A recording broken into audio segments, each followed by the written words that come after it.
نحمدہ و نصلی علی رسولہ الکریم اما بعد۔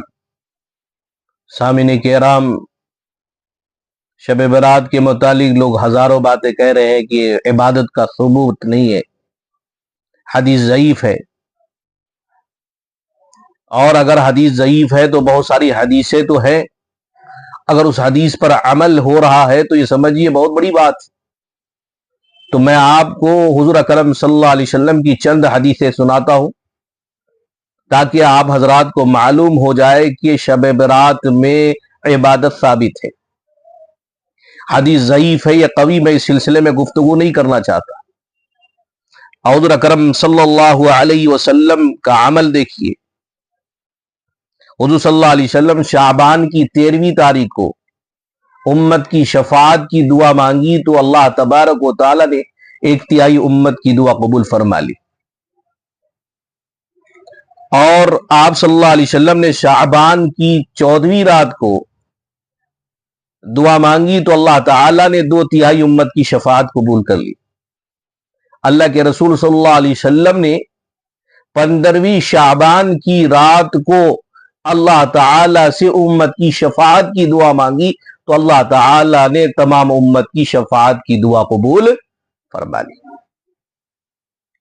میرے محترم بزرگوں دوستو، اگر آپ حضرات کے سامنے اس رات کی فضیلت و عظمت بیان کرنے کے لیے ایک معروف روایت پیش کر دوں تو یقیناً یہ بات صاف اور واضح ہو جائے گی۔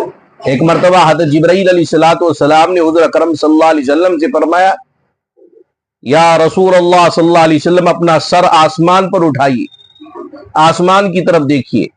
حضور صلی اللہ علیہ وسلم نے اپنا سر آسمان پر اٹھایا، آسمان کی طرف دیکھا تو جنت کے سارے دروازہ کھلے ہوئے پڑے۔ حضور اکرم، ایک فرشتہ پکارا، جو شخص اس رات میں رکوع کرتا ہے اسے خوشخبری ہو۔ دوسرے دروازے پر فرشتہ کہہ رہا، اس شخص کے لیے اس رات میں جو سجدہ کرتا ہے اسے خوشخبری ہو۔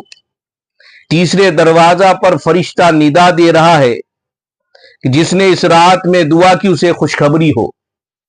چوتھے دروازے پر فرشتہ آواز دے رہا، جو اس رات میں ذکر کیا اسے خوشخبری ہو۔ پانچویں دروازے کے فرشتے کی صدا تھی، جس نے اس رات میں خدا کے خوف سے آواز دی اسے خوشخبری ہو۔ چھٹے دروازے کا فرشتہ بول رہا تھا، اس رات میں تمام سچے مسلمانوں کو خوشخبری ہو۔ ساتویں دروازے کا فرشتہ یوں مخاطب تھا، اگر کسی کا کوئی سوال کرتا ہے تو کرے، اس کا سوال پورا کیا جائے گا۔ آٹھویں دروازے کا فرشتہ زبان حال سے یوں گویا تھا کہ کوئی جو بخشش کی دعا کرے اس کی درخواست قبول کی جائے گی۔ حضرت صلی اللہ علیہ وسلم نے فرمایا، میں نے جبرائیل سے پوچھا کہ یہ دروازے کب تک کھلے رہیں گے؟ انہوں نے جواب دیا، رات کے اول حصہ سے لے کر صبح صادق تک۔ پھر فرمایا، اے محمد، اللہ تعالیٰ اس رات میں دوزخ کی آگ سے اتنے بندوں کو نجات دیتا ہے جتنے قبیلے کلب کے بکریوں کے بال ہیں۔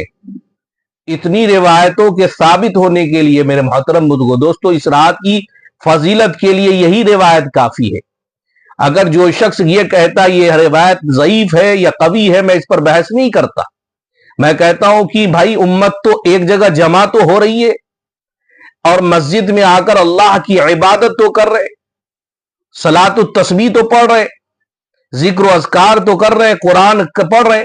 میں اس نوجوانوں سے بھی کہنا چاہتا ہوں جو لوگ بائک سٹینڈنگ کرتے ہیں، جو لوگ ماں سے کہہ کر کے عبادت کے لیے نکلتے ہیں لیکن وہ جا کر گاڑیوں کا سٹینڈنگ کرتے ہیں، اگر اس رات میں اسے کوئی حادثہ ہو جاتا، یہ نہ سمجھے کہ شہید کا ثواب ملے گا، اسے عذاب ہوگا، کیونکہ وہ کام کر رہے ہیں جو شریعت سے بالکل ثابت نہیں ہے۔